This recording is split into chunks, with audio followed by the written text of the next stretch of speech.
j'ai 25 minutes avec 5 minutes de questions-réponses pour faire un aperçu international de ce qui se passe au niveau d'initiatives intéressantes qui ne sont pas encore présentes en France. Et l'idée, c'est finalement de vous aider peut-être dans votre réflexion en identifiant soit des initiatives qui peuvent être répliquées en France, soit des composantes de ces initiatives qui peuvent être répliquées en France, ou éventuellement des concepts qui peuvent être maturés et qui puissent avoir une source d'inspiration pour vos initiatives. D'abord, mes intérêts, juste pour info, pour toute transparence, j'ai un certain nombre de contrats de consultants avec des associations de pharmaciens, des pouvoirs publics, l'OMS et certains laboratoires.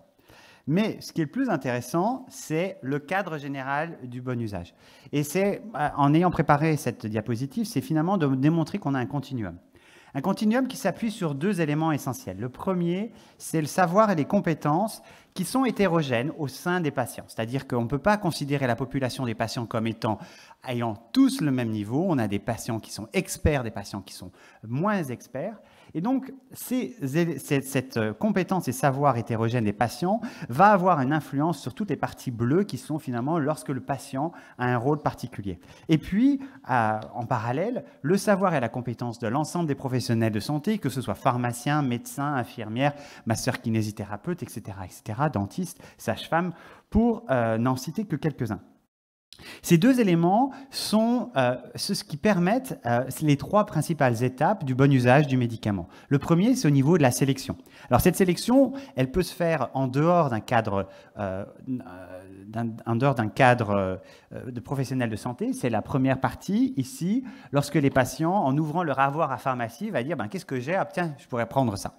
Donc ça, clairement, ça chinte l'intégralité du processus de sélection aidé ou contrôlé par des professionnels de santé, ainsi que la dispensation. Et puis pour les trois autres formes de sélection, il y a le patient en automédication avec un accès libre. Le deuxième, c'est une prescription. On a un certain nombre de professionnels de santé en France qui sont autorisés à prescrire. Et puis un troisième élément, c'est les pharmaciens qui, lorsqu'ils font une recommandation d'un médicament, c'est une forme de sélection au nom du patient. Et puis dans certains pays, une prescription, voire éventuellement une dispensation protocolisée.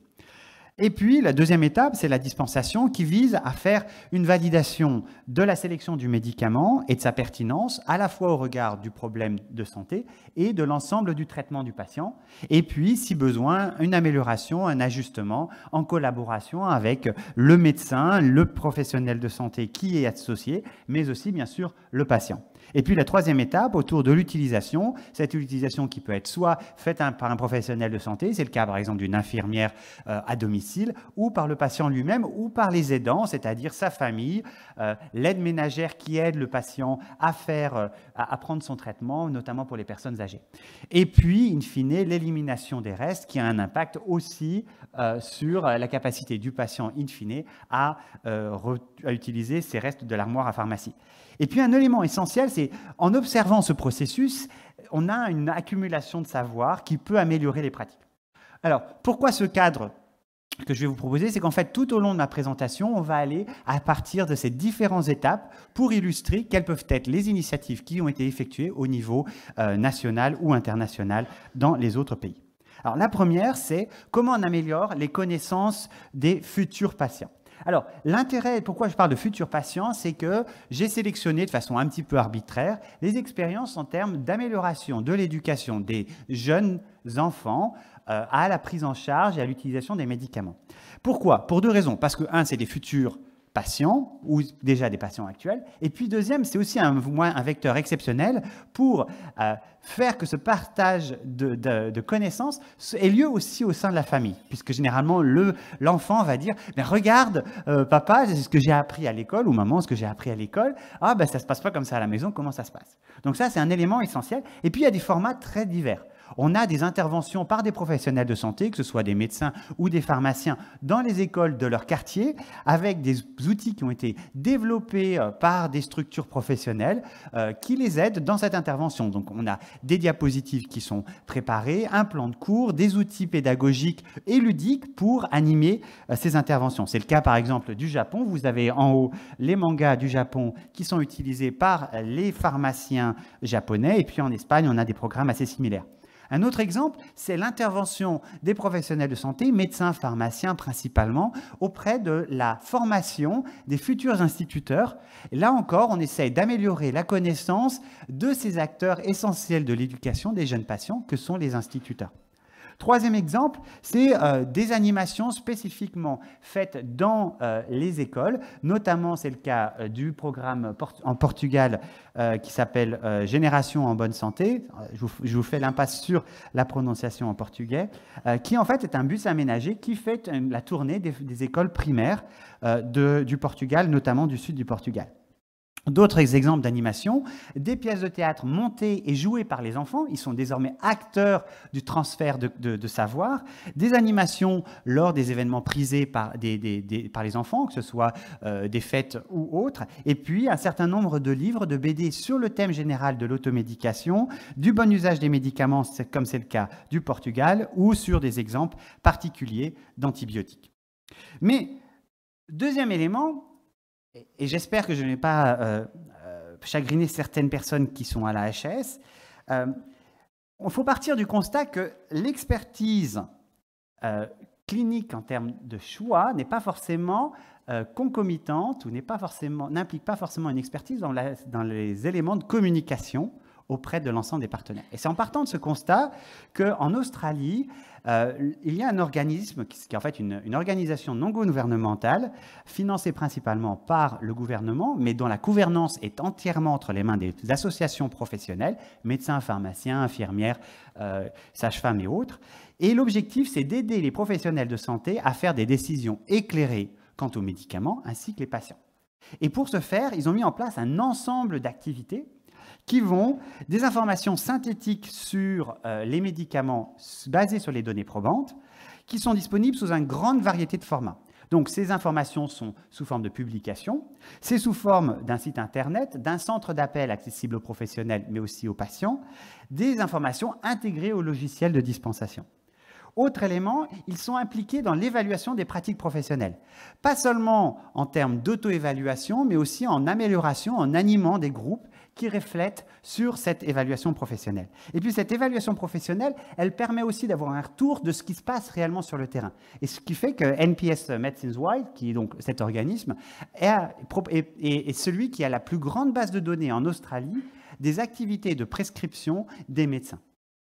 Et ce qui permet finalement de l'ensemble de leurs interventions de démontrer si elles ont été efficaces ou pas pour améliorer le bon usage des médicaments et aussi d'avoir un retour de est-ce que c'est faisable, c'est ce que l'on veut.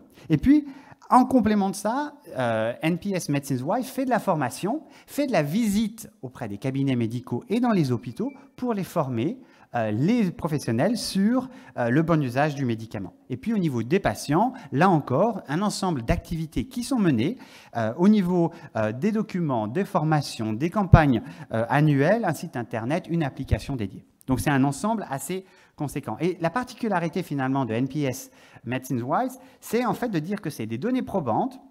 C'est une participation active des associations professionnelles qui sont en charge de la gouvernance. Le choix qui a été fait, c'est ni représentation gouvernementale, ni des assurances, ni des industriels. C'est un choix qui a été fait. Ce qui est intéressant, c'est que c'est un accès à la pratique réelle. On n'est pas sur « voilà ce qu'on va faire ». On a des retours constants et cet aller-retour permet d'améliorer les outils de communication. Et finalement, on combine à la fois une expertise technique et une expertise dans la façon dont on communique les informations.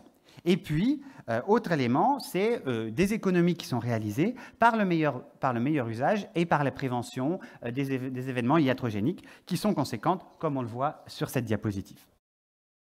Alors, maintenant, quand on parle, comment on améliore la sélection qui est faite au niveau des médecins. Et cette sélection, j'ai pris quelques exemples, encore une fois, qui peuvent être complétés ou autres. Alors, au niveau d'un médecin, ce qu'on a vu, c'est qu'au niveau du Pays de Galles, il y a un service particulier qui vise à faire le lien entre l'hôpital, le médecin généraliste et la pharmacie lorsque le patient sort de l'hôpital. Et l'idée essentielle, c'est de dire, le pharmacien va juste comparer la prescription médicale de sortie hospitalière avec la prescription de relais qui a été effectuée par le médecin. Et voir s'il y a des divergences. Certaines sont tout à fait justifiées, il n'y a aucun problème. Et puis parfois, il y a des divergences qui sont issues d'erreurs. Et là, l'objectif, c'est de corriger ces erreurs et, si besoin, d'expliquer au patient le nouveau traitement qui est issu de son passage à l'hôpital. Et ce nouveau traitement, ne l'oublions pas, à l'hôpital, le patient n'est finalement beaucoup moins actif dans sa prise de médicaments, puisque généralement, c'est sous contrôle d'une infirmière ou d'un autre personnel hospitalier, et qu'au niveau ambulatoire, il est de nouveau entre les mains, entre ses propres mains. Donc, le retour qui a été intéressant, c'est un retour sur investissement principalement en prévenant des réhospitalisations liées à des événements iatrogéniques, qui est de 3 sur 1. C'est-à-dire que pour $1 ou une livre sterling qui a été mise dans ce programme, 3 livres sterling ont été économisés par l'équivalent de l'assurance maladie, le NHS. Un autre exemple sur la sécurisation, la sélection appropriée des médicaments au niveau de l'officine. Là, c'est un exemple qui nous vient de la Suisse, qui s'appelle Netcare. Et l'idée essentielle de Netcare, c'est de dire, on a au niveau de Netcare un arbre décisionnel qui s'appuie sur des algorithmes. Ces algorithmes sont basés sur des données probantes, validées par des médecins, donc on a là aussi un élément de collaboration assez intéressant, et puis va pouvoir faire une évaluation en disant est-ce qu'il y a des risques particuliers, dans ce cas-là je renvoie directement chez un médecin ou vers les hôpitaux, ou je peux le prendre en charge, et dans ce cas-là, cette prise en charge va s'accompagner de médicaments et de conseils qui sont sous forme protocolisée. Le pharmacien lui est proposé 3 DCI, principes actifs, qui sont proposés, qui lui permettent d'ajuster son choix en fonction des caractéristiques du patient. Et si ce n'est pas suffisant, il va pouvoir établir une téléconsultation en pharmacie. Ce qui est intéressant, c'est que dans 76% des cas, le pharmacien a été capable de résoudre le problème. Et on sait que ça a été résolu parce que 3 jours après avoir fourni ce service, le pharmacien ou le médecin, dans le cadre d'une téléconsultation, va faire un appel téléphonique de suivi au patient pour s'assurer que le problème a été résolu. Donc, dans 76% des cas, le processus n'a nécessité qu'un pharmacien. Dans 17% des cas, il va y avoir une intervention du pharmacien et d'un médecin. On est là dans un accord de collaboration interprofessionnelle. Et puis, dans 7% des cas, il va y avoir un renvoi vers un médecin pour améliorer. Le tout permet d'avoir un accès sécurisé et qui est en partie une source d'inspiration des derniers amendements votés il y a quelques heures, hier soir notamment. Autre exemple, là c'est aussi encore en matière de collaboration interprofessionnelle pour un bon usage entre médecins et pharmaciens. On est au niveau du Québec et de la Nouvelle-Zélande. Alors, ce qu'il faut savoir, c'est que depuis 2015, à travers la loi 41, les pharmaciens du Québec sont autorisés à faire 2 choses, notamment, parmi d'autres choses. La première chose, c'est qu'ils sont autorisés d'ajuster les doses des médicaments pour atteindre des cibles thérapeutiques. Ces cibles thérapeutiques sont définies par le médecin. Par exemple, je veux que la tension de ce patient soit comprise, n'excède pas ce chiffre. Et le pharmacien a la possibilité d'augmenter ou d'ajuster les doses pour cela. Et donc, c'est là où on a un élément de délégation de cet ajustement qui permet aussi de gérer les effets indésirables liés à une surdose ou à des ajustements en fonction de la clairance de la créatinine, par exemple, ou de la fonction rénale, hépatique ou autre.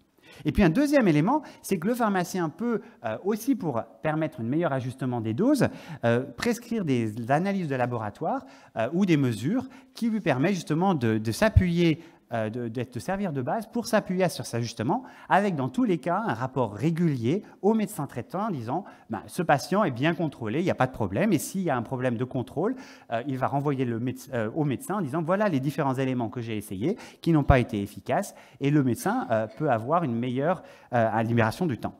Et puis, au niveau de la Nouvelle-Zélande, là aussi, c'est en prévention de la toxicité sanguine de la clozapine. On va avoir, le pharmacien est en charge de valider le niveau de toxicité avec un examen en laboratoire initié à la pharmacie avant la dispensation. Donc là, on est vraiment sur ce que j'ai appelé la pharmacologie appliquée en collaboration entre le médecin et le pharmacien dans ce domaine.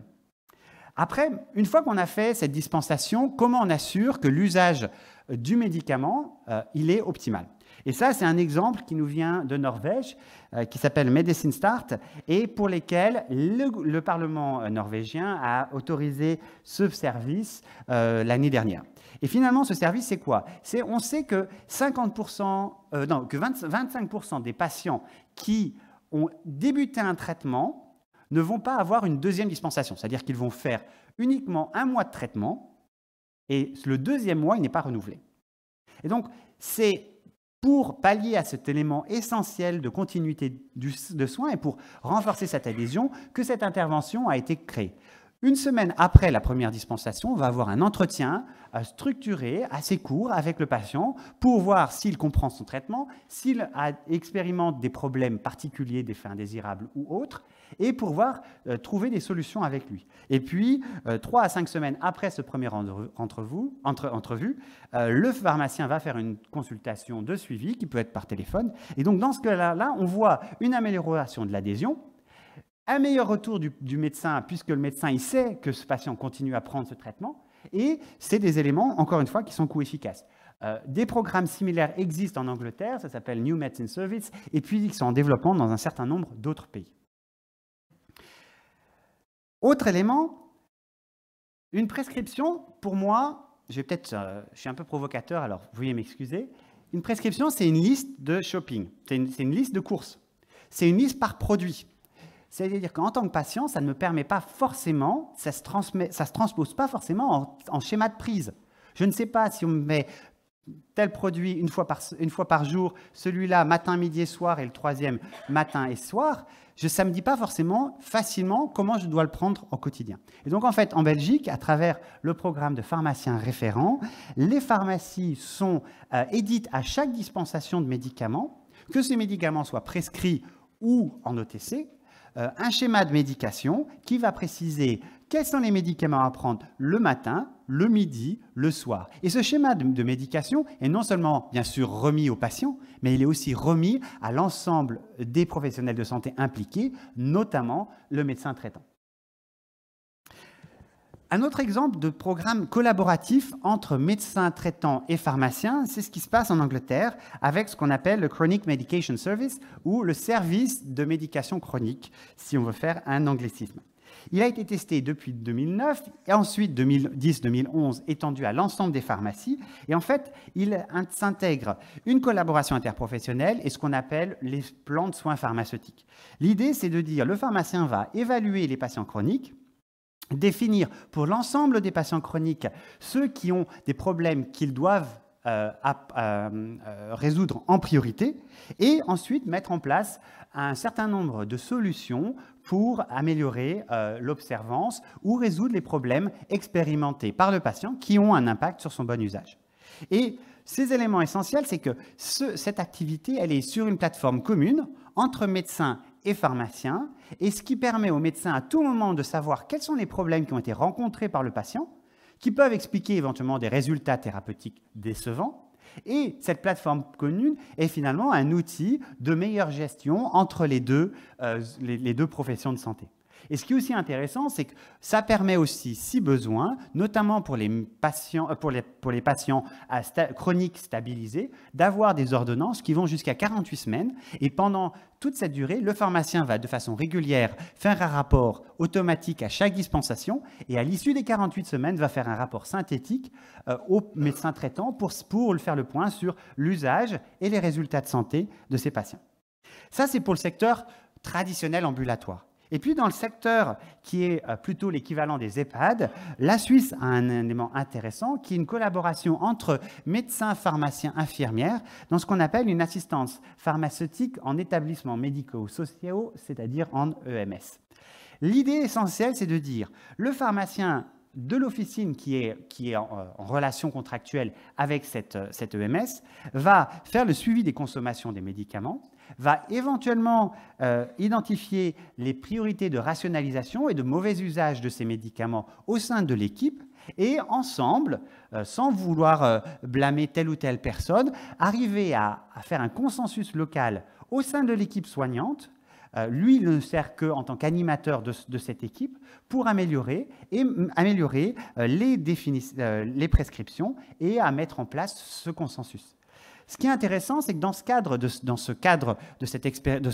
ce travail, le pharmacien est rémunéré non plus à l'acte de dispensation, mais par un forfait journalier par patient qui se situe à peu près à 1 € selon les cantons, le montant varie un petit peu. Et ce qu'on a vu, c'est plusieurs choses. Une baisse de la mortalité, notamment due à la iatrogénie. Donc là, on est clairement sur des éléments importants. On n'a aucune augmentation de l'hospitalisation, donc on n'a pas fait un transfert de l'EHPAD, du problème de l'EHPAD à un hôpital, et puis une consommation et des coûts de médicaments en partie réduits, qui est illustré par le schéma présent sur votre droite. Toujours en Suisse, cette fois-ci dans cette approche populationnelle, et c'est un petit peu ce qui avait été présenté ce matin, cette idée de cercle de qualité, c'est-à-dire la capacité au niveau très local d'une pharmacie et des médecins du quartier qui se connaissent, de pouvoir discuter ensemble sur un thème donné. Alors en moyenne, c'est 1 fois par trimestre, des pratiques de prescription des médecins qui sont tous volontaires, on n'est pas sur un élément coercitif, qui sont tous volontaires pour finalement comparer par rapport aux données probantes qui existent, améliorer ces éléments, et le pharmacien est celui qui va fournir les données qui sont issues de ces données de dispensation, les analyser, les présenter, et va jouer un rôle d'animateur de ces cercles de qualité. Et les médecins sont ceux qui définissent entre eux ce consensus local de prescription. Et ce qui est intéressant, c'est que ces éléments ont permis d'avoir une amélioration de la prescription médicale, une meilleure collaboration interprofessionnelle, on se connaît, on se fait confiance, on voit l'expertise des uns et des autres, et puis une diminution des coûts pour les médicaments, sachant qu'une approche similaire est proposée, notamment aux Pays-Bas. Je terminerai avec quelques exemples de retour, avec un exemple du retour qui peut être fait en termes de prévention des incidents médicamenteux, la iatrogénie, et c'est l'exemple des Pays-Bas. Les Pays-Bas ont mis en place une base de données nationale qui est gérée par l'ensemble des professions de santé. On a les ambulanciers, on a les médecins, les pharmaciens, les infirmières, les sages-femmes et d'autres. L'idée essentielle, c'est de dire, on va répertorier l'ensemble des erreurs qui ont été évitées ou non, qu'il s'agisse depuis la prescription, la dispensation et l'administration. Et à partir de ces éléments, on va pouvoir évaluer quel est le risque de récurrence, quelles ont été les causes, les leçons qui peuvent en être tirées de ce retour et les risques potentiels pour la santé du patient. Et cela conduit cette organisation, qui est gérée par l'Association des pharmaciens, à envoyer aux professionnels de santé qui y contribuent des alertes en disant on a remarqué qu'il y a un nombre important, par exemple, d'erreurs de dispensation à cause d'un nom de médicament similaire à un autre ou une erreur d'administration qui est assez courante. Et c'est finalement ce retour d'expérience qui permet d'améliorer la pratique des infirmières, des pharmaciens, des médecins et de l'ensemble des professionnels de santé. Et ce qui est intéressant, c'est que c'est une structure qui est gérée par les professionnels et cette structure a essayé vraiment d'individualiser l'approche. C'est-à-dire que les médecins, le formulaire de déclaration des médecins n'est pas le même que celui des pharmaciens, n'est pas le même que celui des gynécos, n'est pas le même que celui des sages-femmes, pour être au plus proche. Donc, en résumé, si on revient par rapport à ce schéma général que je vous avais proposé, vous voyez qu'on a un ensemble d'activités qui sont illustrées avec les différents drapeaux présentement, que je vous ai présentés en matière, cette fois-ci, d'amélioration du savoir et de la compétence des médecins, des pharmaciens, des patients, mais aussi au niveau de l'amélioration de la sélection, au niveau de l'amélioration de la dispensation et au niveau de l'amélioration de l'utilisation.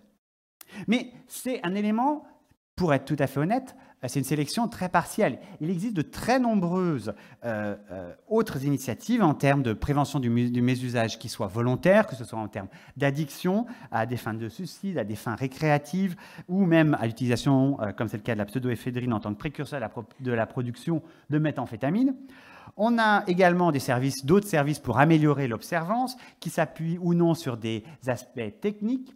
On a un accompagnement au court terme pour le sevrage tabagique ou à long terme pour des patients chroniques, des initiatives qui sont centrées sur des populations plus vulnérables, que ce soit en fonction de l'âge, que ce soit éventuellement en fonction du milieu social, voire éventuellement basées sur certaines populations, par exemple l'impact du ramadan sur le bon usage du médicament.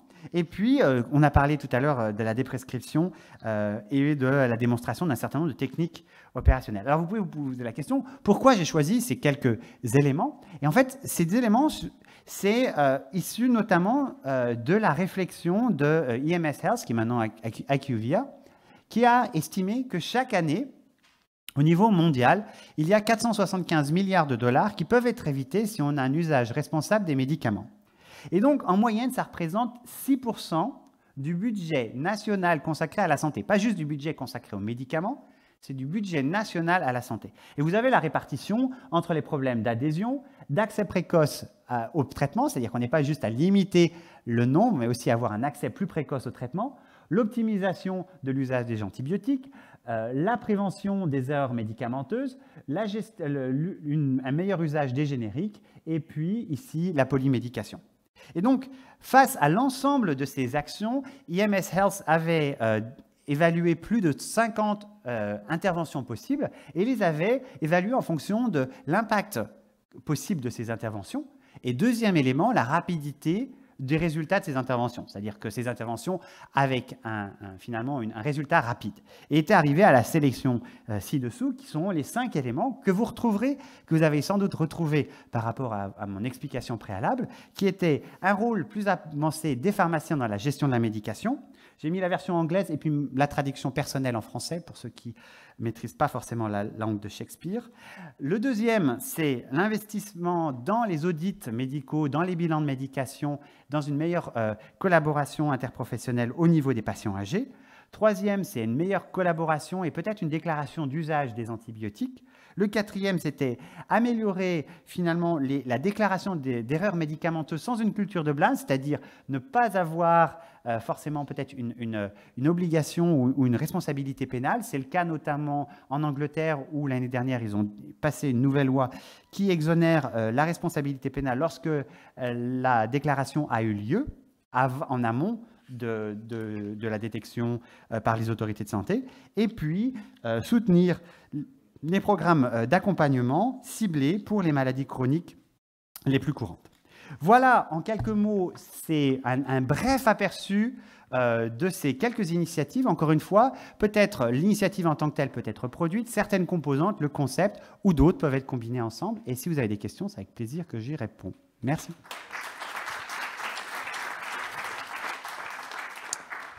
Luc, vous êtes formidable, d'abord parce que vous avez respecté l'horaire qui vous était imparti, et en plus pour que dans ces 25 minutes, vous nous avez fait des démonstrations extrêmement intéressantes. On a fait un tour du monde avec vous. Ce qui est fascinant toujours quand on s'ouvre aux expériences des pays étrangers, c'est d'abord, et ça c'est assez rassurant, d'y croiser des idées que l'on avait un peu eues sans les connaître aussi. Donc ça en dit long de l'universalisme de nos cerveaux. Et puis ça nous fait découvrir des tas de choses intéressantes. Alors, on va laisser la place à 5-10 minutes de questions pour la salle.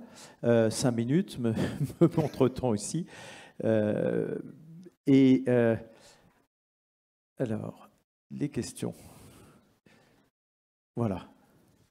Oui, bonjour, Michel Brasier, je suis professeur en pharmacie clinique à Amiens et je voudrais vous féliciter pour votre présentation qui montre la diversité des actions à travers les pays d'Europe, mais pas que, puisque vous êtes allé jusqu'au Canada, en Nouvelle-Zélande, en Australie. Mais moi, Picard, l'Australie, la Nouvelle-Zélande, ça nous parle parce qu'ils sont venus chez nous. Il y a un siècle. Voilà. Alors, simplement, vous montrez parfaitement que les pharmaciens sont en première ligne sur toutes ces actions qui sont déployées. Moi, la question que je voudrais vous poser, c'est, en France, on est très segmenté, médecins, pharmaciens, etc., etc. On a beaucoup de difficultés à avancer sur cette interopérabilité, cette interdisciplinarité. Comment ils y sont arrivés, eux, dans leurs pays respectifs, pour faire en sorte qu'on puisse travailler vraiment la main dans la main pour le bénéfice du patient, quoi. Je ne sais pas, est-ce qu'il y a eu des actions particulières? Est-ce que vous avez connaissance de cela? Alors, je vais essayer de vous répondre de façon à peu près exhaustive. Alors, si je prends l'exemple de l'Australie, c'est parti du ministère de la Santé qui a défini un plan stratégique pour un usage de qualité des médicaments. Et finalement, les acteurs présents, notamment les associations médicales et de pharmaciens, et les associations de patients, de consommateurs dans ce cadre-là, se sont investis à créer d'abord un petit forum qui ensuite a grandi pour donner lieu à NPS Medicines Why. Donc là aussi, je présente l'état après 10 ans de travail. Enfin là, c'est même 20 ans, ils ont été créés il y a 20 ans, mais il y a une étape petit à petit. Pour ce qui est si je prends de la Norvège, par exemple, là, ils se sont appuyés sur des expériences, notamment anglaises, dans ce domaine-là. Pour ce qui est de l'Écosse, là encore, une étude pilote à petite échelle, au niveau local où les gens se connaissent, avant de vouloir faire quelque chose de trop conséquent, et qui s'améliore et se professionnalise sans doute avec le temps. Et puis, au niveau, cette fois-ci, des Suisses, par exemple, ça s'est passé au niveau d'un petit canton, de pharmaciens locaux qui ont fait ça de façon volontaire avec des médecins et qui, au fur et à mesure, se sont étendus et finalement je dirais, pas de façon négative, industrialiser le processus. C'est-à-dire qu'on est parti de quelque chose qui était peut-être à la bonne franquette et puis qui s'est amélioré. Et dans ce cadre-là, les associations professionnelles les ont aidés dans cette industrialisation. Et c'est là où, finalement, les retours, les 3 minutes qu'on va avoir juste après sont des choses passionnantes parce que c'est peut-être là où on arrive à prélever quelques idées qu'on arrive, encore une fois, à industrialiser dans le sens noble du terme, à le changer d'échelle et sans doute à améliorer ou à soutenir plus facilement les volontaires.